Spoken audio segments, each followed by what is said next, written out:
bien, bonjour à tous. Aujourd'hui, une vidéo sur la symbolique de la guerre. Alors, c'est une symbolique qui est très actuelle, mais qui dure déjà depuis plusieurs années. Notamment, tout le monde se rappelle de la déclaration de guerre du président de la République française contre un virus. Nous sommes en guerre, etc. etc. Ça remonte à 2 ans, mais ça fait quand même beaucoup d'années que on sent la tension monter pour arriver finalement à ce que l'on connaît aujourd'hui, c'est-à-dire une vraie guerre. Alors, juste préciser que aujourd'hui, je vais parler de symbolique, je ne vais pas prendre parti, évidemment, vous vous en doutez, et je veux juste éveiller les consciences sur quelle est la symbolique de la guerre et qu'est-ce qui se cache derrière, parce qu'en fait, tout le monde tombe plus ou moins dans le panneau, hein. Alors, on va parler de 3 formes de guerre, trois guerres différentes en fait, 3 formes de guerre qui sont les 3 formes de base. Alors, la première guerre que tout le monde connaît, c'est ce qu'on appelle la guerre de territoire, c'est-à-dire le fait d'envahir le territoire de quelqu'un pour s'approprier soit des ressources, enfin s'approprier des ressources en général, quelles qu'elles soient, que ce soit des ressources de la terre, par exemple des ressources minérales, hein, des mines, un accès à la mer, des terres cultivables, et puis s'approprier des ressources humaines. C'est-à-dire, par exemple, dans le passé, on faisait des guerres pour prendre des populations, soit les rendre esclaves, soit s'approprier les femmes pour en faire des génitrices, etc., etc. Bon, cette guerre de territoire, elle est connue par tout le monde, végétal, animal, etc. C'est ce qu'on croit. Parce qu'en fait, derrière, il y a une forme de collaboration, notamment dans le monde végétal et dans le monde animal, on s'en aperçoit bien. On veut croire, nous, humains, que ce n'est pas le cas. Ce n'est pas tout à fait aussi tranché que ça, mais la symbolique de la guerre de territoire, elle va reposer sur le fait que le sentiment qui va nous animer, c'est qu'il nous manque quelque chose et qu'il va falloir se l'approprier par la force, parce que c'est le seul moyen d'obtenir ce que l'on veut. Alors, évidemment, ce symbole-là, chacun doit le regarder pour soi, parce que le manque, c'est un sentiment, ce n'est pas forcément une réalité. Et le fait que l'on doive tout posséder, je vous invite déjà à réfléchir là-dessus, le fait que l'on doive tout posséder, il y a une limite. La limite, c'est le principe de réalité. C'est-à-dire, moi, par exemple, pour prendre les polarités, moi, en tant qu'homme, je ne peux pas posséder les mêmes attributs qu'une femme. Et une femme ne peut pas posséder les mêmes attributs biologiques qu'un homme. Et on va voir que dans les guerres de territoire, il s'agit exactement de la même chose. Est-ce que l'on préfère la collaboration, la coopération, plutôt qu'une illusion que le conflit peut apporter une solution? Voilà. Dans les guerres de territoire, il y a un deuxième facteur qui va accélérer ou accentuer cette notion de territoire, et on le sent bien dans la guerre actuelle entre la Russie et l'Ukraine, c'est les facteurs nationalistes. Et là, on est typiquement dans une guerre qui est humaine, parce que les animaux n'ont pas d'ego et ne vont pas se faire de guerre des territoires pour des égos. Vous imaginez le lion qui veut se péter l'ego en disant c'est mon territoire, s'il est plus puissant, il aura un plus grand territoire, mais ça s'arrête là. Je veux dire, il n'y a pas de sentiment d'ego. Alors, les sentiments nationalistes se développent beaucoup depuis des dizaines d'années, des sentiments de division, de séparation. On a vu ça en Italie, le nord, le sud, en Belgique, wallon-flamand, en Espagne, catalan, espagnol, etc. Et on sent bien que partout où il y a des nationalismes forts, on va avoir une tentation de séparation. Et le problème, c'est la zone frontière. Comme en ce moment, entre l'Ukraine et la Russie, il y a une zone frontière où la population se sent plus proche de l'identité russe que de l'identité ukrainienne, tout en étant ukrainien. Et là, ça va poser des gros dilemmes, parce que si on met du nationalisme dans les notions de territoire, à ce moment-là, on ne va pas arrêter de séparer les choses. Parce qu'il y aura toujours, comme moi je suis d'un pays de montagne, en Savoie, dans une même vallée, deux villages, il y a encore 100 ans, c'était la guerre si une fille sortait avec un garçon du village d'à côté. Donc là, jusqu'où va s'arrêter le nationalisme? À la famille, ça paraît bizarre. Il y a un truc qui est faux aussi là-dedans, et on reviendra dessus. Donc, il faut voir que ces guerres de territoire vont être animées par des besoins de sentiments de manque et par un besoin existentiel de se prouver que l'on a une identité. Ça, c'est la première chose. Deuxième chose, ce sont les guerres de religion. Alors, les guerres de religion, ce sont des guerres idéologiques, sur des croyances. Ça repose sur des croyances. C'est-à-dire, on se bat pour des idées. On ne se bat pas pour des territoires, la matière, on se bat pour des idées, le mental. Alors, avec le Covid, la crise du Covid, on en a beaucoup parlé. Et effectivement, c'était un miroir déformant terrible de voir des plateaux télé où des pseudo-scientifiques s'écharpent en se traitant de charlatans et en disant « moi, j'ai la science, je suis intelligent, je sais, et vous, vous devez vous taire. Parce que ma croyance, c'est la seule qui a le droit de citer. » Et on va, comme ça, créer des divisions sur des phénomènes de croyance. Par exemple, division entre porteurs de masques et non porteurs de masques, entre pro-masque et anti-masque, entre pro-vaccin et anti-vaccin. Tout ça repose sur des dogmes. Des dogmes, ce sont des systèmes de croyance, donc ça repose uniquement sur des systèmes mentaux. Et là, on va se faire la guerre pour des idées, pour prouver que son idée est bonne. Et ça aboutit à quoi? À ce qu'on a vu pendant 2 ans, c'est-à-dire on arrive dans une folie mentale, un délire complet. C'est-à-dire que, par exemple, des enfants doivent être assis avec des masques alors que des adultes peuvent s'asseoir dans un restaurant sans masque. Bon, on ne voit pas où est le problème. On peut avoir un ministre qui visite une école, il n'y a pas de masque et tous les enfants sont masqués. Où est le problème? Il y a un problème, c'est que tout ça repose sur des systèmes de dogmes, et les systèmes de dogmes sont animés par un mental menteur, donc par un mensonge. Et voilà, c'est tout. Le mensonge, c'est normalement devrait s'arrêter, on devrait arrêter une guerre idéologique dès que l'on a un fait qui vient contredire le dogme. Alors, depuis 2 ans, par rapport à la crise sanitaire, on a eu quantité de faits qui ont démenti tous les dogmes, les pros et les antis, et en fait, ça n'arrête pas la guerre.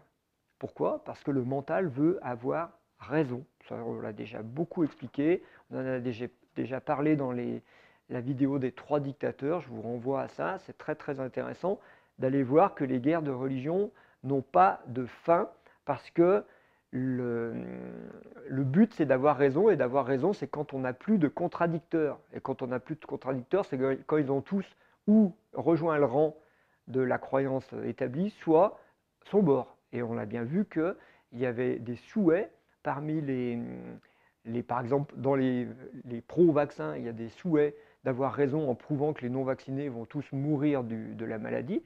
Et dans les non-vaccinés, il y a le souhait de voir que les vaccinés sont malades des suites du vaccin. Bon, c'est-à-dire que dans les deux cas, il y a des souhaits de mort. Et c'est vraiment détestable, c'est une guerre détestable. Les guerres de religion sont détestables parce qu'elles reposent sur un mensonge.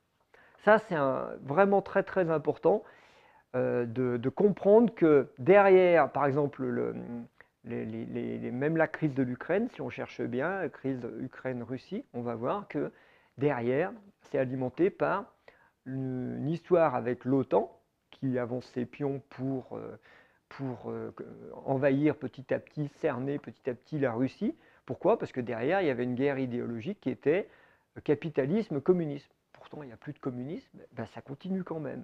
C'est étonnant, non? Et les guerres de religion vont aller crescendo jusqu'à ce qu'on appelle les guerres civiles, parce que plus ça va diviser en clans, en factions, en groupuscules, et plus on risque d'avoir l'autorité de l'État qui est perdue, et donc à voir s'installer ce qu'on appelle des guerres civiles, c'est-à-dire des groupuscules qui luttent les uns contre les autres, toujours au nom de cette même croyance. On l'a déjà vu dans les médias, des tentations comme ça, ou sur des plateaux télé, des gens qui disaient à propos de la crise vaccinale, il va falloir faire des groupes qui vont aller chercher les non-vaccinés chez eux pour les vacciner de force. Voilà, on va vers une guerre civile quand on fait ça. Il faut vraiment peser les choses et la symbolique des choses pour voir qu'est-ce que ça enclenche comme système et pourquoi ça veut ça. On va y revenir à la fin de la vidéo. Donc voilà, deuxième type de guerre, les guerres de religion. Le troisième type de guerre, effectivement, c'est la plus pernicieuse et c'est celle que tout le monde va utiliser in fine. C'est ce qu'on appelle les guerres morales, les guerres du bien contre le mal. Toutes les guerres, que ce soit territoire ou religion, vont finalement se targuer d'être du côté du bien pour accuser l'autre d'être du côté du mal. Ça va commencer par des guerres de l'information. Alors actuellement, par exemple, avec la crise de l'Ukraine et de la Russie, il faut être naïf pour croire tout ce qu'on vous dit dans les médias occidentaux, puisque l'Occident est dans un camp. Il faut être naïf pour croire ça à 100%. Si vous allez prendre des informations dans le camp adverse, il faut être naïf pour croire ce qu'ils vont vous dire, parce qu'eux aussi sont dans un camp. Donc si vous voulez avoir une opinion qui permette de faire un choix, par exemple, entre le bien et le mal, je vous souhaite bien du plaisir. Parce que toutes les informations que vous allez avoir, dans un camp comme dans l'autre, elles sont volontairement accentuées, biaisées, pour influencer la population. Pourquoi? Parce que dans la guerre morale, ce qui va faire gagner la guerre, c'est ce qu'on appelle l'opinion publique. Et l'opinion publique, c'est-à-dire la pensée majoritaire, ou le sentiment majoritaire, moi je me sens plutôt dans tel camp que dans tel autre, en fait, cette pensée majoritaire, elle est fabriquée par les médias, influencée par les médias. Et évidemment, on n'est pas sur place, moi je ne suis pas en Ukraine, je ne sais pas ce qui se passe, et je ne suis pas ukrainien, je ne connais pas l'histoire de ce pays, je ne connais rien de tout ça. Donc me faire une opinion pour savoir où est le bien, où est le mal dans ce truc-là, ça va être difficile. On va trouver des arguments pour et des arguments contre dans les deux camps. Et donc là, on voit que la guerre du bien contre le mal, ça va être difficile à trancher de quel côté se situe le bien.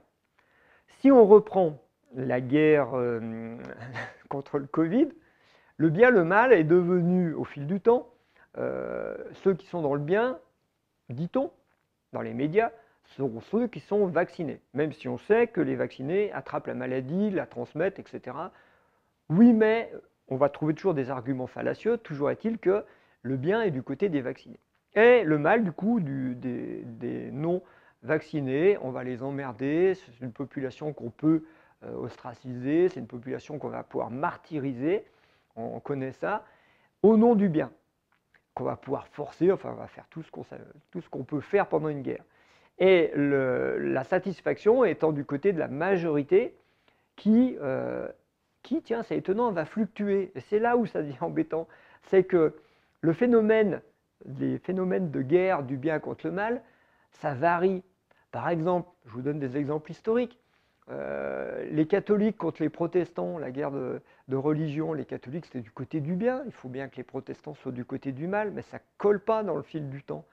La guerre de l'Amérique contre le Vietnam, oui, ils vont défendre le bien de l'Amérique contre le mal du communisme, mais quand on voit la martyrisation qu'on fait subir au Vietnam, petit à petit, on bascule du côté des Vietnamiens. Et puis dès que la guerre est finie, comme disait Coluche, les Vietnamiens envahissent le Cambodge. Et là, on dit, mais finalement, ce n'est pas le bien. Vous voyez, cette notion de bien et de mal, elle est complètement fallacieuse, elle nous entourloupe tout le temps, parce qu'on va prendre parti pour un sentiment moral qui est complètement dénué de tout sens pragmatique et réel. Une guerre, c'est une guerre. Et il n'y a pas de bien, il n'y a pas de gentil et de méchant. Sauf que dans l'histoire de l'Ukraine et de la Russie, il y a l'OTAN. Et l'OTAN, c'est l'Amérique. Et l'Amérique a toujours fait des guerres, elle a besoin d'avoir une guerre, parce que l'Amérique, elle est très puritaine, et elle a besoin d'être dans le camp du bien, elle a besoin d'être dans le camp de Dieu, parce que d'ailleurs, les présidents américains jurent sur la Bible quand ils sont intronisés. Donc il y a toute une dimension d'être dans le bien, et pour être dans le bien, il faut qu'on fabrique un mal. Ça, c'est intéressant. Et vous allez voir que si vous regardez l'histoire de l'Amérique se fabrique systématiquement des guerres extérieures à son territoire pour maintenir une paix intérieure qui va souder les Noirs et les Blancs, par exemple, des divisions possibles en Amérique, qui vont souder ces populations-là parce qu'ils sont du côté du bien, mais pour être du côté du bien ensemble, il faut qu'ils aient un mal extérieur à conquérir, à lutter pour créer des guerres. Donc, une fois c'est le communisme, une fois c'est le terrorisme, et maintenant ça tente de faire un mal, de créer un mal avec la Russie et puis la Chine. Bush l'a déjà fait avec, pas Bush, Trump l'a déjà fait avec la Chine. Maintenant c'est la Russie avec Biden. On a besoin en Amérique d'avoir un bouc émissaire, ça s'appelle, j'ai déjà fait une vidéo là-dessus, qui va incarner le mal et qui va permettre de justifier que nous on est dans le bien. Et les guerres du bien et du mal, c'est les plus pernicieuses parce que le but n'est pas de trouver un mal et de l'éradiquer, puisque ce n'est pas possible. Plus on tue des terroristes, plus on en crée. Non, non, le but c'est de fédérer une pseudo-identité intérieure qui va éviter que la société civile que j'incarne explose. Pourquoi? Parce que dans ma société, par exemple l'Amérique, tout le monde sait qu'il y a une tension très vive entre le blanc et le noir. Alors qu'est-ce que ça veut dire, le blanc et le noir? Eh bien, c'est le symbole du yin et du yang. Et vous allez voir que derrière toutes les guerres se cachent en fait des histoires de polarité. Et ces histoires de polarité, elles sont que le yang blanc, soleil, est classé bien dans notre inconscient, et le noir, la matière, le féminin, c'est le mal. Et cette lutte du blanc contre le noir, complètement perdue d'avance, puisque c'est la mythologie, si vous voulez, du Seigneur des Anneaux, quoi. Les forces de l'ombre contre les forces de lumière, les manichéens, même du temps des Esséniens, il y avait les forces de lumière, les fils de lumière contre les fils des ténèbres. Toute cette histoire de l'humanité, de rechercher à lutter ou à imposer le blanc comme étant le bien, la lumière comme étant le bien, et en fait repose sur un credo qui est faux. Ce ne sont pas les polarités qui sont en cause, c'est l'histoire de la conscience. La lumière, ce n'est pas le soleil, c'est l'histoire de la conscience. La conscience, elle s'éveille parce que les deux polarités se frottent. Et quand vous avez deux polarités qui se frottent, un yin et un yang, un masculin et un féminin, ça crée ce qu'on appelle faire l'amour, ça crée une conscience. Et cette conscience supérieure, c'est ça la lumière. Et la lumière, elle n'appartient pas ni au yang ni au yin, elle n'appartient pas ni à l'OTAN ni à la Russie, elle appartient à ce qui va émerger de la confrontation entre les deux. Alors moi, je pose une question bête et simple. Est-ce qu'au lieu de faire la guerre, on ne pourrait pas directement faire l'amour? Ça serait peut-être plus simple. Et en fait, on fait ça tout simplement parce qu'on va faire la guerre, tout simplement parce qu'on refuse de voir qu'il y a des systèmes de polarité et que si ces systèmes de polarité, ce sont eux qui sont en action de manière inconsciente chez les humains.